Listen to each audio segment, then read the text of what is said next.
coisa eu quero te dizer. Deus te ama assim como tu és. Mesmo quando muitos dizem que não há mais solução, teu Senhor estende a sua mão. Uma vez, outra vez, vai em frente, tente um pouco mais. Quem sabe hoje aqui angústias vão ter fim e gozarás perfeita paz. Uma vez, outra vez, vai em frente, tente um pouco mais. Quem sabe hoje aqui angústias vão ter fim e gozarás perfeita paz.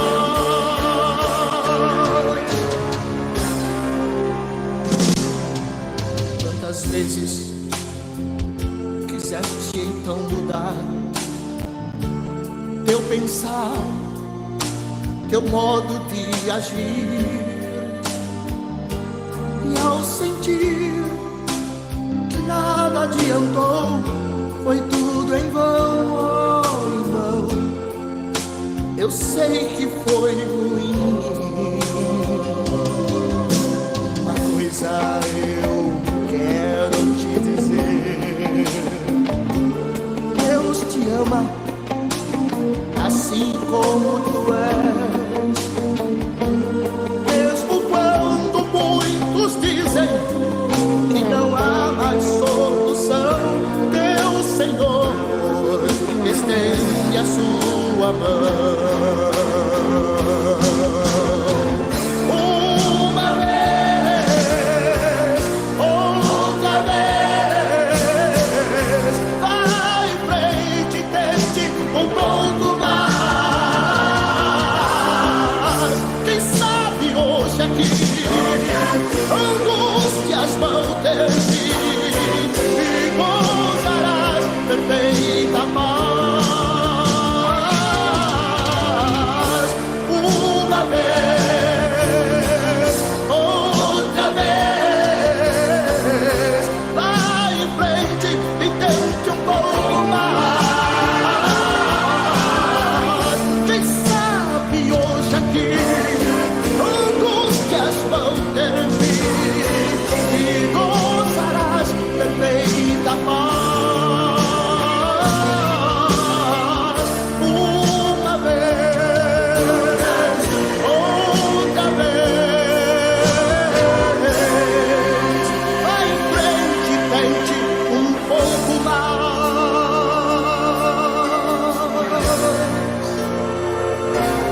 Um pouco mais.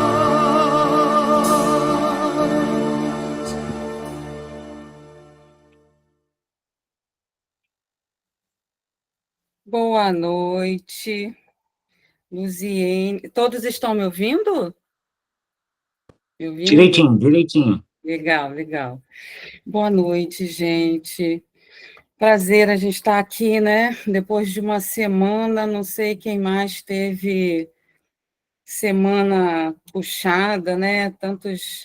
Tantas coisas resolvendo, tantas dificuldades, Trump eleito, enfim, detalhes aí, né? Que vão fazendo a gente ficar assim, mas chegamos aqui o momento da gente parar um pouco, respirar, meditar, né, em alguma coisa que traga um alento, traga paz, traga comunhão para a gente, né? E esse culto, nessa reunião, nós separamos um tema que eu acho muito importante, que é a saúde mental. Eu acho que todo mundo, a começar por mim aqui, né, precisa de mais saúde mental, mais equilíbrio, mais uma visão mais transparente, assim, né? Sem ruídos do mundo, né? Então, que a gente possa ter esse espaço aqui na garagem, né? A gente tem tantas reflexões tão importantes, onde a gente aprende tanto, onde a gente cresce tanto, onde a gente aprende novas coisas, novos conceitos. Eu aprendo muito aqui com vocês, né? Eu não falo muito, né? Eu não sou de aparecer muito, eu acho que porque eu aprendo muito, eu gosto de ouvir, né? Demais. Então, que esse tema também, hoje, aqui na garagem, seja um tema que a gente possa estar compartilhando sempre. Saúde mental, que diz respeito à psicologia, diz respeito à psicanálise, diz respeito a tantas coisas, né? Mas acho que o que o tema traz em comum é a necessidade que todos nós temos de cada vez mais aprender, refletir coisas a esse respeito, para que a gente possa cada vez mais caminhar de uma forma mais saudável no nosso dia a dia, né? Então, hoje o Vini que o Vini, lógico, todo mundo conhece, o Vini é a cara desse tema, o Vini é a cara desse tema aqui na garagem, né? Quando a gente fala em saúde mental, e ele vai estar compartilhando com a gente, vai estar refletindo sobre isso, mas eu sei que todos nós vamos sair assim cheios e mais sábios essa noite a esse respeito. Tenho certeza que o Vini é uma pessoa que a gente ama muito e que a gente sempre aprende muito com ele, né? Então... Você me superestima, minha amiga? Não superestimo nada, você que é humilde. E aí a gente... Vamos ouvir o que ele vai falar para a gente, vamos receber, eu tenho certeza que a gente vai aprender muito, né? Tá contigo aí, Vini. Ah, não é agora não, gente, são os músicos. Ai, gente, então, desculpa, gente. Estava imaginando isso, estava imaginando. Não, são os músicos, esqueci. Olha, é o Rafael, e tem mais uma outra pessoa, que a outra pessoa deve estar aí, que eu esqueci o nome também, é o Rafael, e o pastor Marcos me falou quem era, olha, eu esqueci o nome. Thaís. Isso. É a Thaís Bahia. Isso, Thaís, isso aí, é a Thaís. Ele falou, depois eu te digo o nome completo, ele não me falou. É isso mesmo, Rafael e Thaís. São eles que vão agora compartilhar o louvor. Desculpa, gente, sou marinheira de primeira viagem nessa função. Ô, Rafa, pode começar você, porque a Thaís não está presente. Pode falar sobre a sua música. Então, me pediram uma música que tivesse a ver com o tema de saúde mental e tudo mais. E é uma música que, assim, nesses meus momentos de introspecção e embates internos e tudo mais, foi uma música que me tocou profundamente. Eu sempre escuto, sempre gosto de cantar. É uma música que eu tenho muita afinidade. Nossa, ficou assim pela metade da minha cara. E aí, é uma música de um mineiro, que eu também sou apaixonado por ele, que quando eu comecei a gostar dele, logo em seguida ele veio a falecer, mas é um grande músico chamado Vanderly, e eu sou fãzaço desse cara, admiro ele assim profundamente.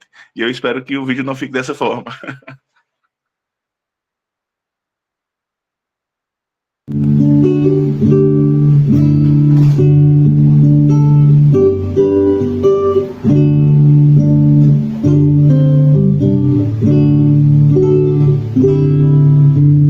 Sabe o que eu queria agora, meu bem? Sair, chegar lá fora e encontrar alguém que não me dissesse nada, não me perguntasse nada também. oferecesse um colo ou um ombro, onde eu desaguasse todo desengano. Mas a vida anda louca, as pessoas andam tristes, meus amigos são amigos de ninguém. Sabe o que eu mais quero agora, meu amor? Morar no interior do meu interior, pra entender por que se agridem, se empurram pro abismo, se debatem, se combatem sem saber. Meu amor, deixa eu chorar até cansar, me leve pra qualquer lugar aonde Deus possa me ouvir. Minha dor eu não consigo compreender, eu quero algo pra beber, me deixa aqui, pode sair.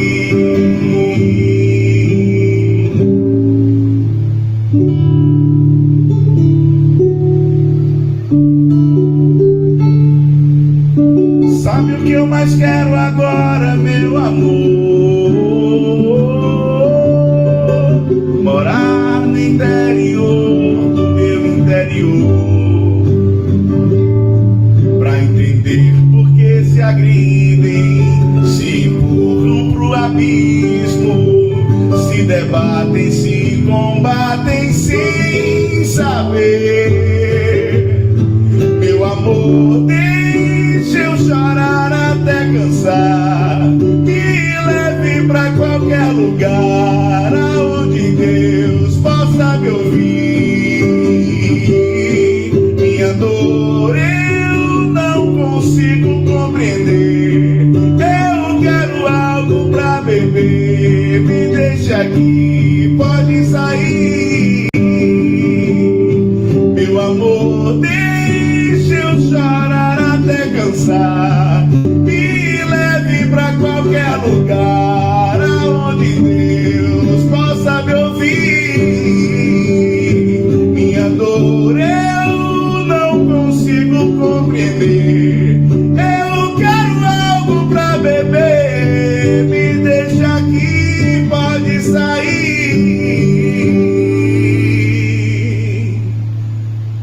Adeus.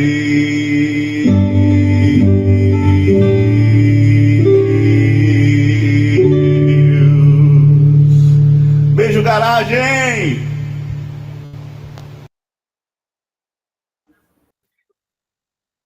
Linda, linda, linda, hein? Muito linda. Ai, minha gente, é isso aí. Essa música me toca profundamente. Não tem como não se emocionar, não. Muito massa. Obrigado. Essa foi para vocês, especialmente para minha irmã Ju. Cadê a Ju? Tá aí? Não, não tá aí. Ah, mas ela estava no instante que eu vi ela. É, mas ela vai saber. Muito linda. Obrigada, meu irmão. Muito linda mesmo. Então, agora...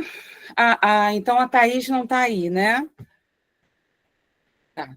Então, vamos, Vini. Está com você, meu irmão. Não, mas a música dela tá aí. Acho que ela vai colocar. Então tá sim. bom. Ótimo.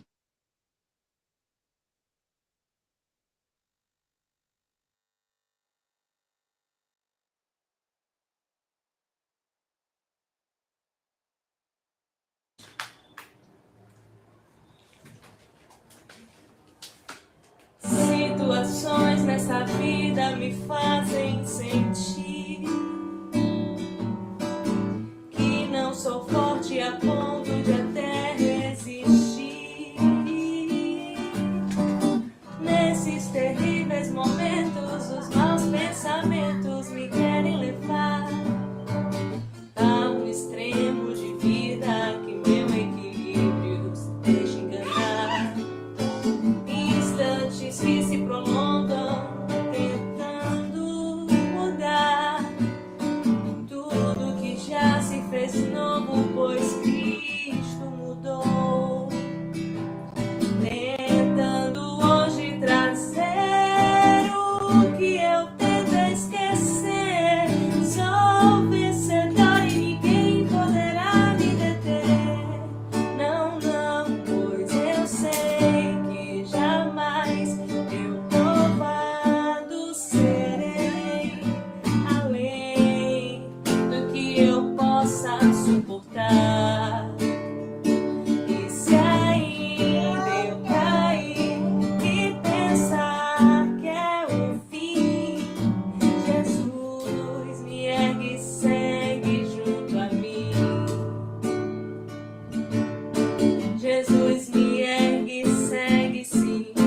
Jesus me ergue, segue sim. Jesus me ergue, segue junto a mim.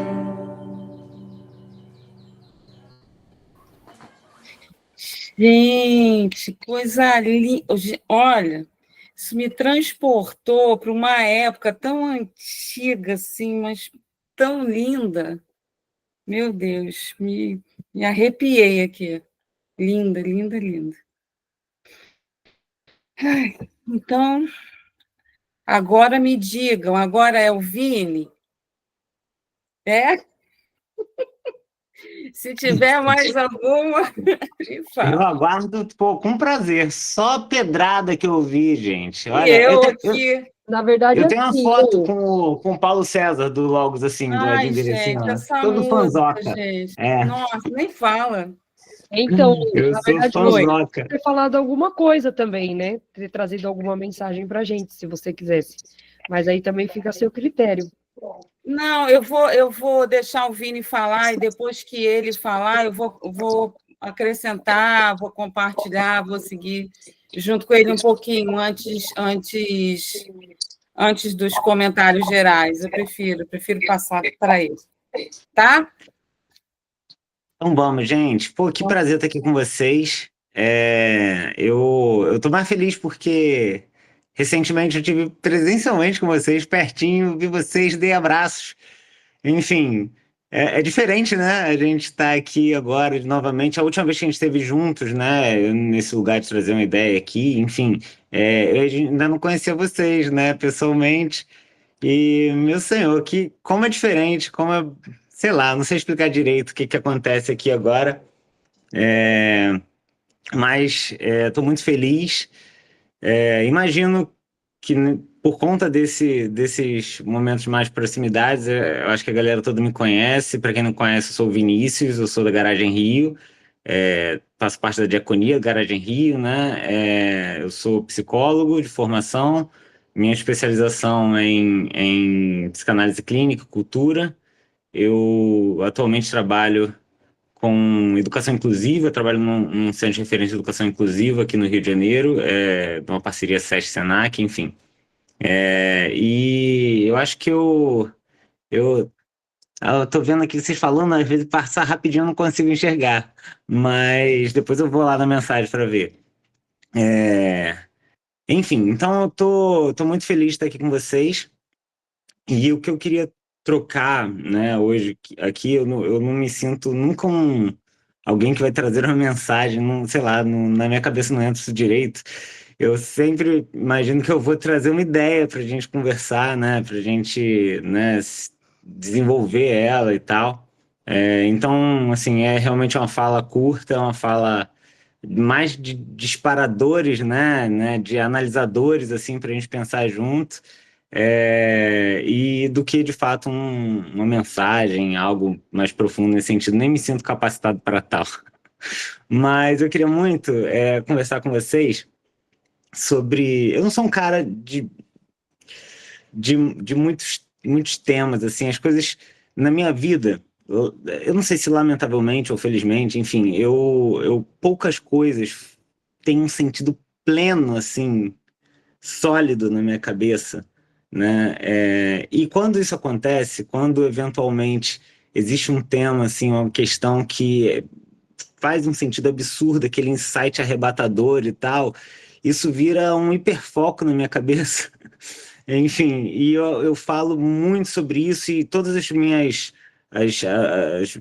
minha vida de maneira geral acaba sendo atravessado por isso, eu consigo fazer conexões em relação a isso, então é bem possível que quem estava presente aqui na nossa última conversa lá no Setembro Amarelo, no Setembraço, a gente vai tangenciar pontos do que falei lá naquela época. Se você não teve, não tem problema, também não tem problema nenhum nesse sentido, eu vou construir a ideia de maneira geral, mas eu sempre fico me perguntando, e essa é uma das coisas que fez sentido na minha cabeça, isso é uma das coisas que é um hiperfoco na minha mente, eu acabo enxergando isso espelhado e refletido em quase tudo que eu faço, sobre isso, né, que a gente chama de vida, né, sobre isso que a gente às vezes chama de normalidade e entende como cotidiano, né, sobre isso aí que você faz, né, todo dia, de acordar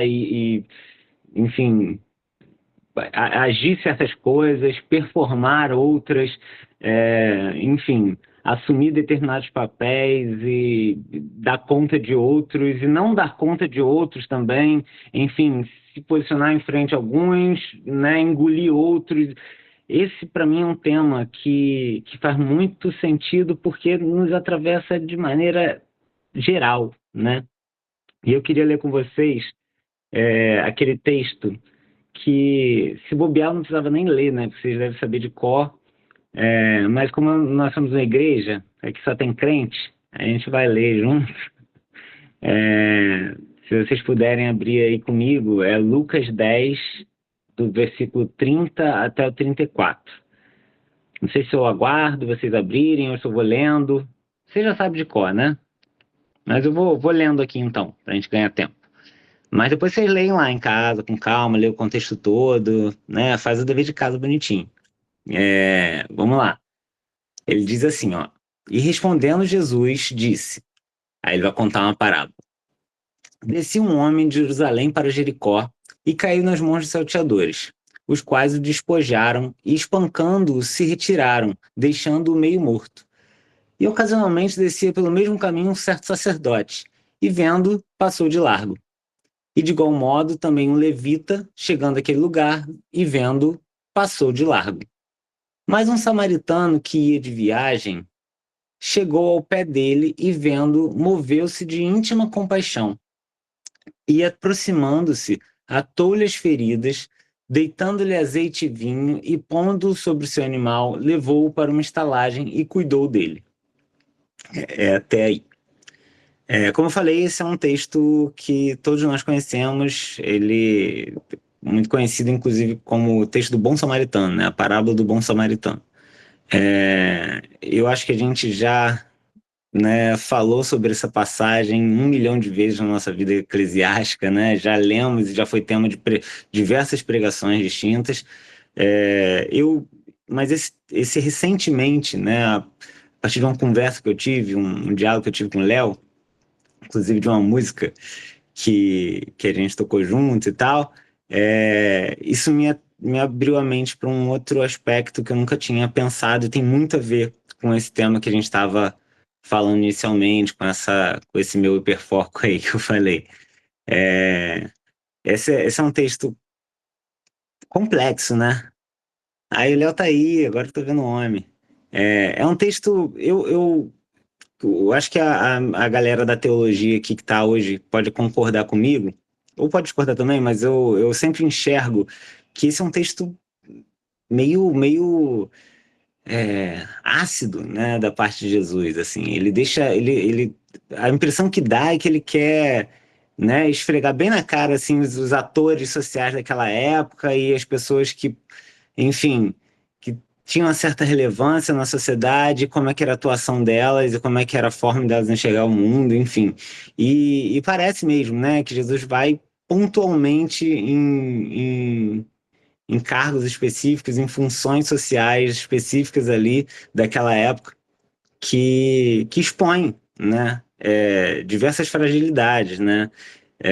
E eu sempre que li esse texto, não necessariamente eu consegui enxergar algo muito interessante.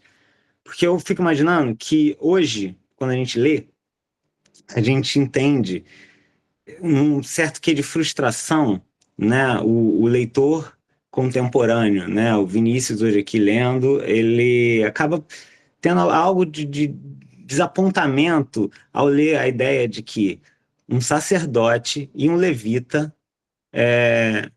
viram um sujeito semi-morto, precisando de ajuda, e viraram as costas e foram embora. Talvez seja essa a leitura que a gente sempre fez a vida toda, né? De entender como é que pode, né? Que absurdo. Mas eu, às vezes, me pergunto mergulhando um tiquinho assim, né, uns 4 dedos de profundidade no tema, depois eu começo a me perguntar o seguinte: será que o ouvinte de Jesus naquele dia, naquele momento, enxergou da mesma forma? Houve desapontamento ali? Porque, queira ou não, a gente está falando de 2 títulos religiosos extremamente preocupados, atentos a uma série de dinâmicas e liturgias e leis, né, que demandavam dele uma certa adequação quase que restrita, né? Eram dois ministros que quem já leu, né, o livro de Levítico vai concordar comigo que não era uma cartilhazinha simples, né, de se lidar. Quem já, quem já acompanhou aquela leitura, você vai entender que assim são uma série de demandas um pouquinho, né, pesadas, né? E se a gente parar para pensar, talvez aquela pessoa que ouviu essa parábola de Jesus, quando ouve que o sacerdote, que vinha de longe, ele vinha, o trajeto que o texto aqui fala, era de Jericó para Jerusalém. Possivelmente esse sacerdote vem para Jerusalém fazer algo no templo, uma de suas atribuições, né? Vem de longe, vem fazendo uma trilha, né? Certamente com o tempo, né? Precisava estar lá em determinado momento. E aí o sujeito que ouve isso, ele fala: certo o sacerdote, certo o levita, que se ele para lá para ajudar aquele sujeito, possivelmente podia estar morto, né? Ele ficaria impuro e ele não chega nem lá em Jerusalém a tempo de fazer as obrigações dele enquanto sacerdote, enquanto levita. Ele chega lá impuro. Era essa a lei, né? E aí a gente vai pensando o quanto é complexo imaginar que aqueles 2 personagens, eles ignoram o sofrimento de alguém, a dor de alguém, por zelo pela lei de Deus. É pensando que eles estão ali atentos ao que Deus quer deles, que eles permitem que alguém fique ali para morrer, né? E assim, eu queria muito parar por aqui e a gente fazer essa crítica como a gente sempre faz, né? Isso é algo da garagem, é algo da gente. A gente gosta muito de bater na religiosidade, bater na igreja. A gente apanhou muito lá, então é a nossa hora de ir à forra aqui. Mas eu acho que hoje é um dia da gente avançar um pouco nesse discurso. Eu acho que a gente, numa situação similar, é, a gente consegue fazer parear essas 2 situações, né? Acho que ele não está restrito à questão da igreja e dos trabalhos religiosos, das liturgias, não. Acho que se a gente pensar direitinho, nós, enquanto sociedade, nós, enquanto indivíduo, inclusive, somos pressionados a uma adequação bem restrita. Acho que ao longo da nossa vida, a gente já esteve nesse lugar algumas vezes, né? Se não o tempo todo, né? Talvez a gente consiga identificar alguns pontos, mas a gente é pressionado o tempo todo, né? Existe um conjunto de ideias, né, que fazem a gente imaginar que o certo, existe um caminho certo, existe um trajeto específico. Você precisa se adequar aos papéis e, como eu mencionei isso na nosso último encontro, né? Assim, quando você não se adequa aos papéis sociais, você automaticamente é incluso num terceiro, que é o papel do louco, do desajustado, né? Enfim, e é isso, né? A gente é pressionado a adequar. Nós somos, queira ou não, para esse sistema, para essa vida cotidiana que a gente está, nós somos diversidade a ser calada, né? Nós somos uma ameaça de alguma forma, né? Nós somos defeitos a serem corrigidos, né? Nossa subjetividade, a nossa individualidade é uma curva a ser aplanada. E isso é algo muito complexo porque eu, inclusive, enquanto psicólogo, e a Lu certamente já passou por essa mesma experiência, a gente é demandado pela sociedade, não é de ajudar a pessoa a se entender e a compreender o seu papel no mundo, a gente é demandado pelo sistema de corrigir esses problemas, é a famosa ortopedia social, né? A proposta é que esse sujeito que hoje está escangalhado, hoje está sofrendo, né? Hoje está em dor, né? Que ele esteja produtivo para voltar a trabalhar e a operacionalizar esse sistema que ele está inserido, do qual ele é construtor e vítima, né, de alguma forma. Então, é nessa lógica, por exemplo, que me chega no meu consultório, eventualmente, na minha clínica, a pessoa que vai falar, me ajuda, porque eu não quero mais ser gay, né? Me ajuda a me deixar do jeito que a sociedade quer que eu esteja, né? Me ajuda a me organizar de um jeito que a sociedade, assim, me aceite, né? Quando a lógica devia ser exatamente o contrário. Quando a lógica devia ser, me ajuda a entender se essa demanda da sociedade faz sentido. Me ajuda a entender se essa dor que eu estou sentindo, né, faz sentido, se eu devo me adequar a esse tipo de situação, né? É uma lógica inversa. A gente é demandado, sobretudo enquanto psicólogos, a gente é demandado a corrigir pessoas, né? Existe um livro, até indico, né, que era uma crítica feita à psicologia na época da ditadura, né? O nome do livro é Guardiões da Ordem, né? Enfim, para você ter uma ideia de como isso não é novo, né? Queira ou não, a gente, se não estiver atento, a gente é cooptado para manter a pessoa na perspectiva do status quo, né? E assim, o resultado básico disso é que a gente aceite e o mínimo de resignação, ou melhor, o mínimo de enfrentamento que a gente possa fazer das estruturas que condicionam o nosso agir diário, ela é calada, né? No sentido de que a gente acaba cooperando com o próprio discurso do opressor, dos opressores, enfim, que nos coloca nessa situação. É como se a gente, é, como se a gente não existisse enquanto sujeito, né? É como se a gente não só estivesse cerceado a se posicionar exclusivamente nessa lógica, às vezes, de consumo, nessas lógicas rasas de existência, mas não é só isso, é de um jeito que a gente quer estar acolhido nisso. A gente, inadaptação na nossa sociedade é um negócio muito horroroso, né? As pessoas entendem isso de uma forma muito cruel. E aí a gente começa a entender, né, que mesmo com essa carga de pressão que a gente sofre, existem vetores de fuga nesse processo, existem caminhos e existem invenções de novas possibilidades de realidade, né, e de novos modos de existência. E a gente vê, por exemplo, no caso do samaritano, que,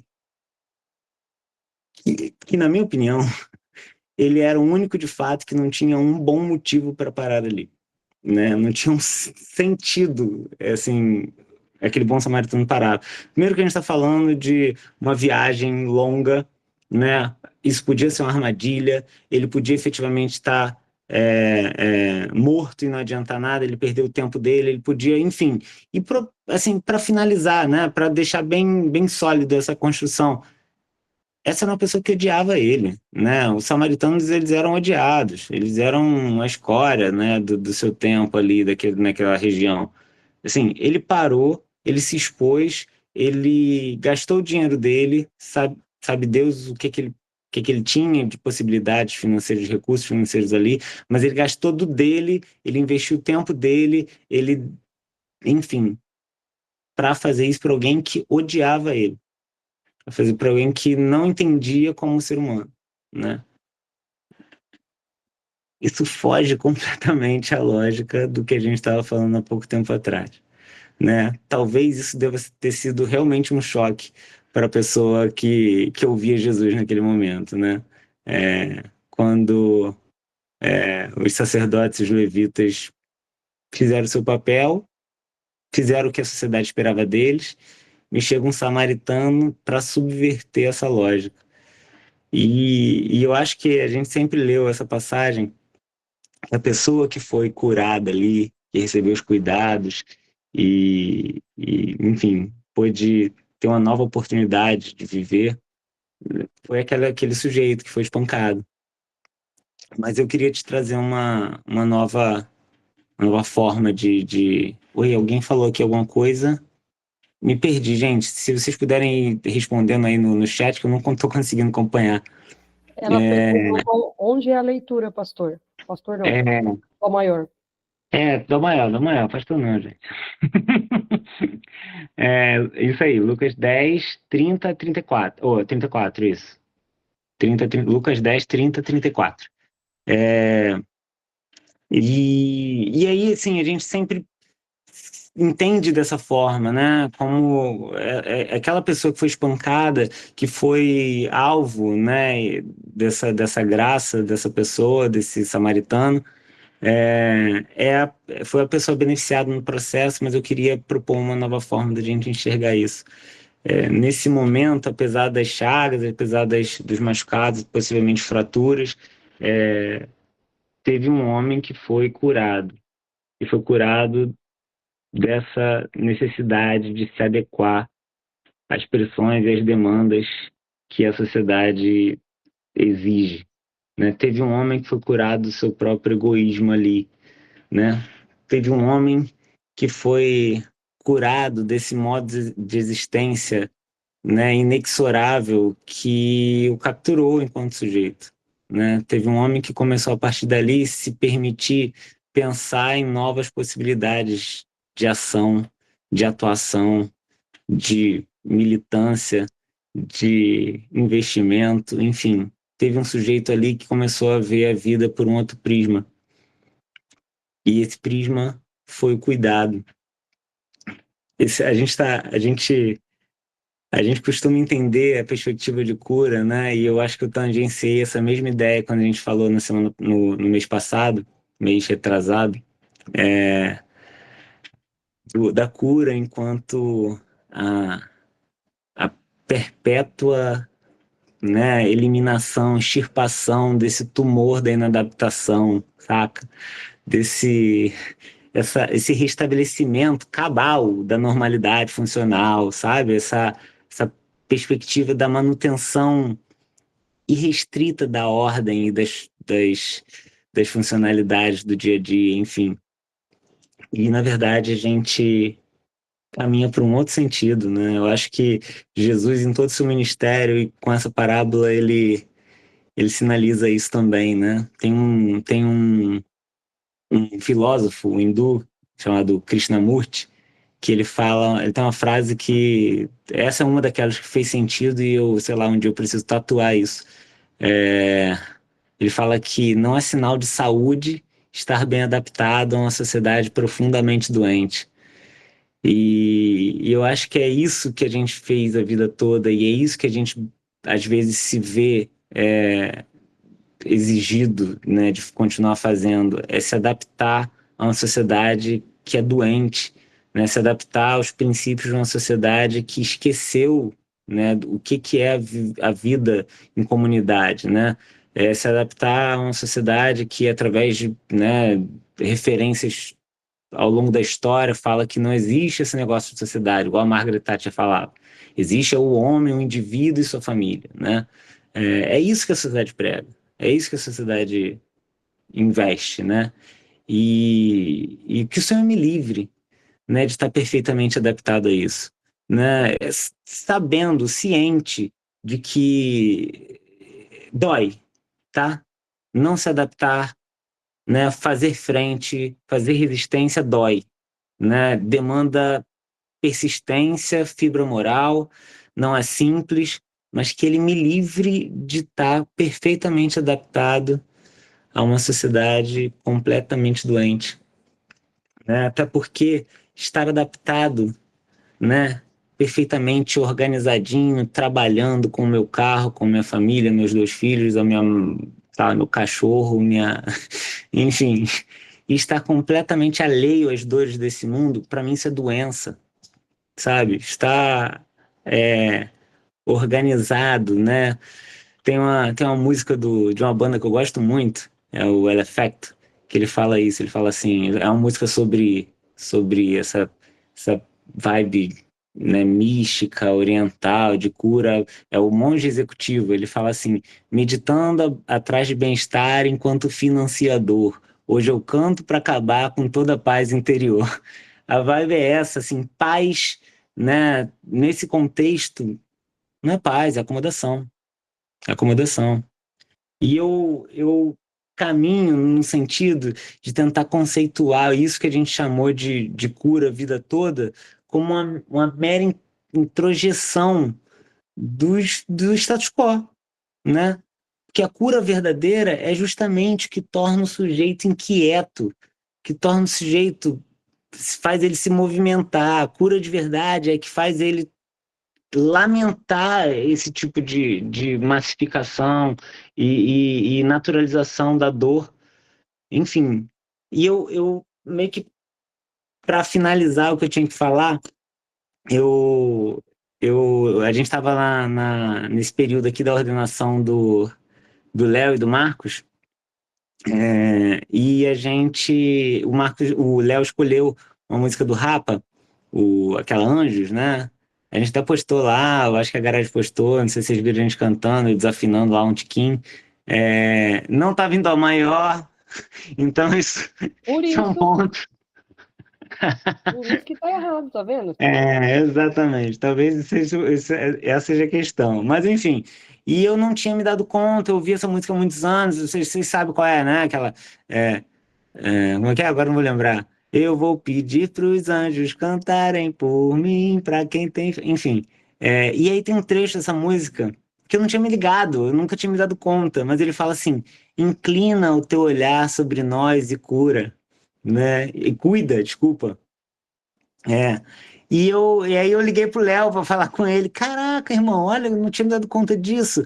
Porque, assim, o inclinar, ele tem um meio, essa palavra é linda. Eu não sei, assim, eu gosto de verdade dessa palavra. Porque o inclinar tem a ver com isso, né? De você se debruçar sobre o outro, sobre o que, né, é relevante para o outro, sobre as dores do outro, enfim. E essa palavra tem a mesma etimologia da clínica, da perspectiva clínica, né? A ideia vem de um mesmo radical grego e tal, enfim. Assim como, né, tem um livro do Boff, do Leonardo Boff, que ele fala que a ideia de cura está ligada etimologicamente também à perspectiva do cuidado. Então, assim, essa música fez um sentido absurdo. E eu te convido, assim, acho que esse é o momento de encerramento. Eu queria, né, concentrar o que a gente falou até então aqui, te convidando para enxergar sentido na tua existência, sabendo que ela está para além do que meramente essa sociedade demanda de você. Sabendo que, para além disso tudo, para além dessas questões, você tem. A cura tá ligada na ideia de ressignificação, né? De enfrentamento, de revolução. Essa é a proposta da cura, essa é a proposta do desenvolvimento, e essa é o que eu desejo de saúde mental para vocês. Em algum aspecto, a gente pensa em saúde mental, a gente pensa em paz, em relaxamento, e eu desejo muito isso para vocês, assim como desejo para mim. Mas eu acho que existe também uma esfera tão importante quanto de coragem, de enfrentamento, como mencionei. E eu encerro aqui minha fala, queria que isso tivesse mobilizado alguma coisa aí na cabeça de vocês, para que a gente possa conversar e trocar sobre isso. Valeu, gente. Obrigado aí. Desculpa essa falação toda. Ai, quando eu falo, gente.